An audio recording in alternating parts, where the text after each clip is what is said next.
I'm here in Los Feliz, California, and today I'm going to show you the Palazzo, the Cedars with Sue Wong. We're going to find out more about her life and her wisdom. Come with me. My name is Sandra Santiago.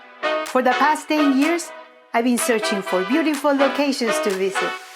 I fell in love with California and all it has to offer. Food, culture, wine, and this is my channel. It's Sandra.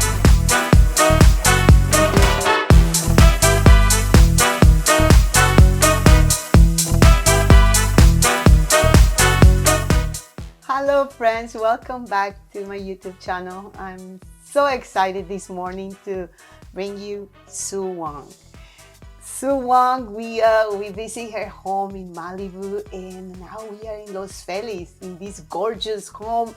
Sue, welcome to my show. And thank you. It's a pleasure to be back, Sandra. Thank you for having me. We were talking about experiences you had in your life, right? And there is a lot of many. And one thing that I would like to give my audience is the overcoming obstacles in life. I get goosebumps because you became the most successful designer and suddenly you lost everything. How did you overcome things like that? I lost everything twice. Wow. Lost everything. I was a great success at age 25. I realized the American dream, I had accomplished the American dream, climbed all the way to the pinnacle, the top of the mountain, only basically to plummet all the way down by the time I was 30, because by the time I was 25, believe it or not, I had 4 homes. My first home I bought, I was 22 years old. Wow. In Laurel Canyon. It was a historical home. Wow. Right on Laurel Canyon Boulevard. And then I had 2 homes side by side in Malibu on Point Dume. And then I had my first home in Hawaii, all by the time I was 25. Wow, this is incredible, right? How do you do it, Sue? It's like 20 years old. Can you imagine buying a house in Malibu? Not 1, 2, and then another in Laurel Canyon here in Los Angeles. It's a gorgeous place. Tell me, Yes. How do you do it? And in Hawaii. Hawaii. So 4 homes by the time I was 25 years old. I think I was just really, destined for success because it was something within me that I had to prove something to my dark, rejecting father. Wow, so, incredible we see that a lot of people come in our lives and sometimes, they're not the people that are gonna uplift us, right? But look at all the things that you have created. Well, I think, to be successful, you have to have vision, and you have to have a goal to achieve that vision and manifest it into full reality. And you have to have the tenacity and the persistence to just really stay with your dream. And then it will manifest, because anything that you give your energy to, it will happen, it will manifest. I think I'm living my life exactly like how I envisioned it. And that's why I think I've been such a great manifester. And in order to live your dreams, you have to follow your bliss. Wow. And that's what Joseph Campbell talked about, because when you follow your bliss, you're really, you're following your authentic self. And, you're going towards a direction of everything that you want, to happen and to manifest in life. And so I always tell people, well, I'm living my dreams because I dare follow my bliss. Wow, amazing.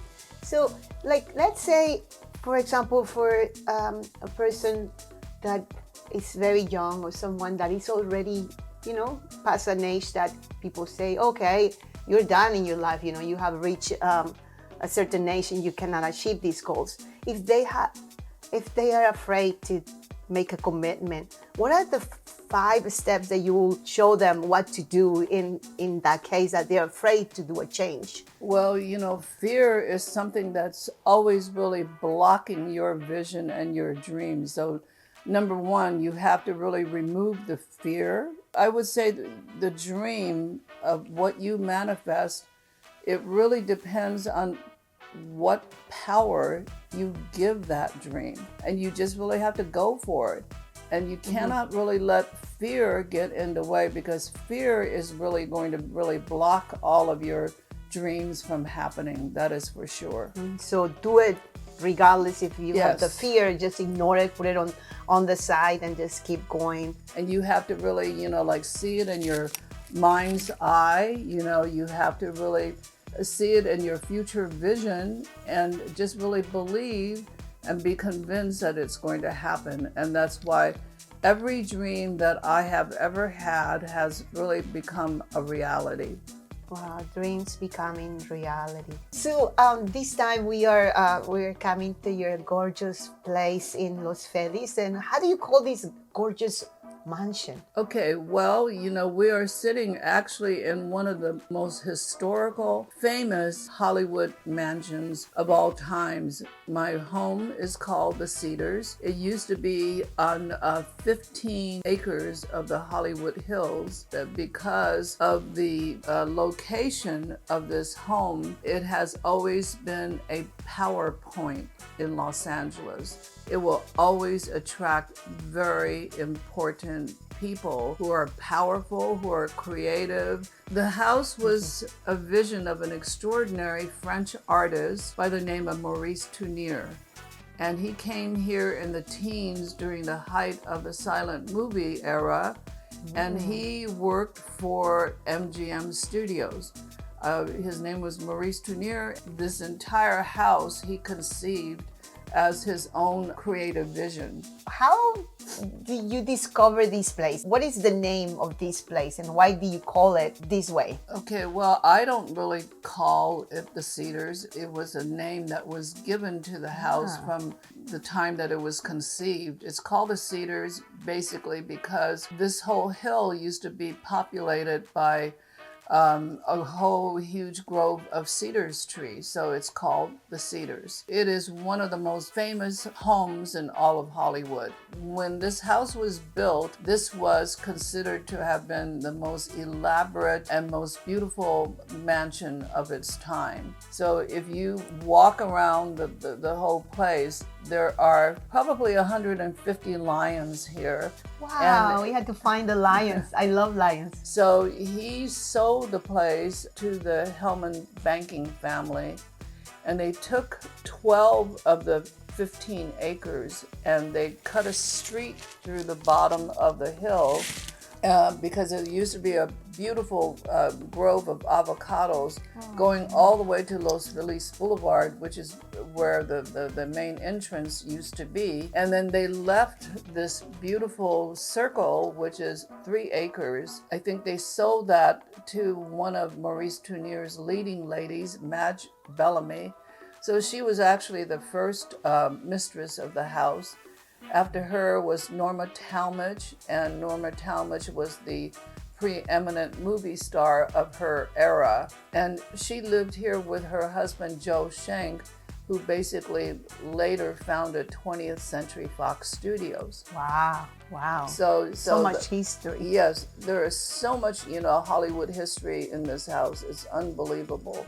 The next person that would come here would be Howard Hughes. Oh, wow, wow. So Howard Hughes lived here circa 1930-ish. And after Howard Hughes, I think it was Errol Flynn who lived here for a brief amount of time.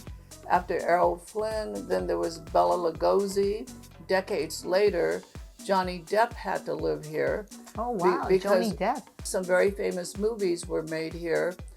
Sunset Boulevard, this very iconic movie starring... I love that movie. Yes, starring Gloria Swanson. Gloria Swanson, yeah. In the 1960s, it became this iconic rock palace. So you had all manners of rock and rollers living here, and by then the mansion had really fallen into disrepair. Brian Jones and the Rolling Stones lived here, and that was probably around 1963. Wow. And then throughout the years, you had so many famous people living here. People would really walk in and they would just really survey, my decor and everything. And they said, wow, Sue, did you buy this house exactly, like this with all the decor and the furnishings, everything? And I said, absolutely not, because all I bought was a big, empty, haunted house. And look at, oh my God, I'm going to show you guys the whole house. Is gorgeous. Yes. So you can enjoy it. There was nothing here. I basically had to start from scratch. And it is said that I basically created a work of art within a work of art, Yes, I can see this. And I'm looking forward. What are you going to create next? Right? Because look at this gorgeous place. It's unbelievable. And not only this place, but just literally like few minutes from here, she has another palazzo that we'll see in the next episode.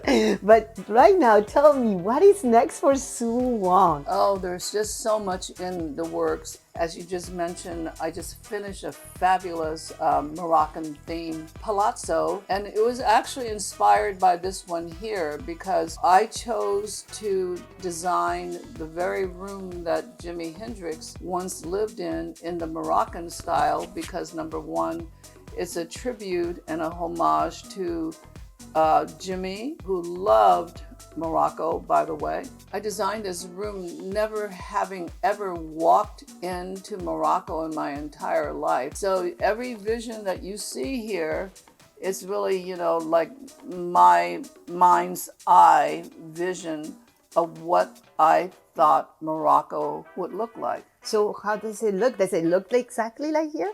I think I did a pretty good job, really, Wow. Tell me, 2024 is coming, it's Christmas is around the corner. And what do you want Santa to bring you? And what is this 2024 for Sue?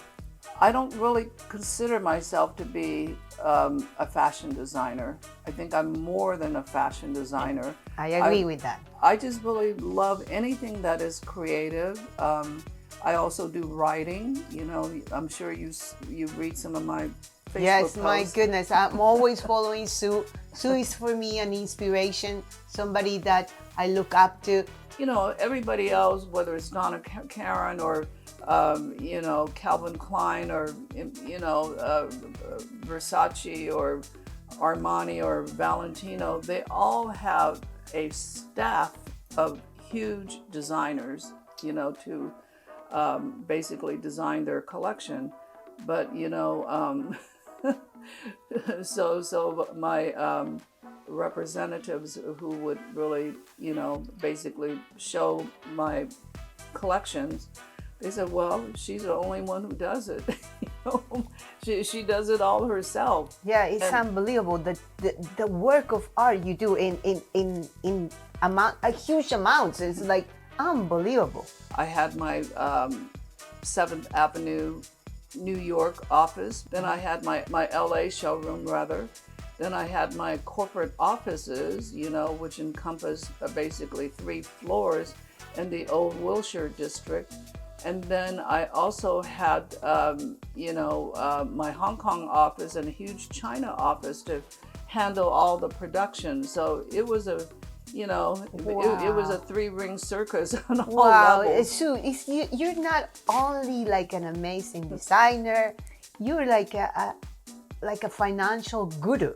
Every single detail, you are so into every single detail of anything. Yes, I am a total detailist as How do you learn? I would consider myself to be a creative intuitive on so many different levels because everything that I do, it's really from my higher sense of intuition. So that is really kind of self-knowing, and it is knowledge that you have from within. So that's my gift, you might say, you know. Wow. And everything that I know, I did not acquire from a university or a higher institution of learning. And it took me only one season to master the art of haute couture. Now, I was very successful in that genre because I did something that was very clever. And then I came along and I started cutting things on the bias and all these really sexy, beautiful flapper dresses from the 1920s and the bias gowns from the 1930s and drop-dead gorgeous beadwork and hand embroidery and everything. So that basically put me on the map. I basically ruled that market for over a dozen years. Everybody bought from me, and I sold to 27 different countries throughout the planet. Wow, what a wonderful experience and history. About 7.5 years ago, I decided to retire because I felt that I have had enough. I really have been working as a fashion designer professionally, designing since I was 19 years old. So I decided to take a break, and then, you know, when COVID hit, I got bored. So I bought my first home here in Los Feliz. I have some very exciting news. I'm working with my friend Larry Namer on the Sue Wong Fashion Immersive. Oh, wow. Yeah, so that's amazing. So that's going to be like the first fashion immersive ever. Then I'm going to go back on my film, you know, Red Lotus. And then in the meantime, I'm writing my autobiography, Red Lotus, also. In March, I'm going to be collaborating with fashion photographer Jamie Lim, and I'm going to really be shooting with him the Sue Wong coffee table fashion book. Oh, wow, that's awesome. Yeah. So there's a lot of stuff. You know, my life is, things. as you know, Sandra, is never boring. Never boring. I love to be next to Sue because he's always been in a magical land. And I just want you to follow her and watch her rise like a phoenix. Nothing stops this amazing, gorgeous artist. And I'm looking forward to see all the things that she has in storage for us. Just believe in your magic. Thank you, Sue Wong. Okay, Thank great. you. Feliz Navidad. Un próspero año nuevo. Merry Christmas to all of you. Wishing you happiness, wishing you love, and an amazing 2024.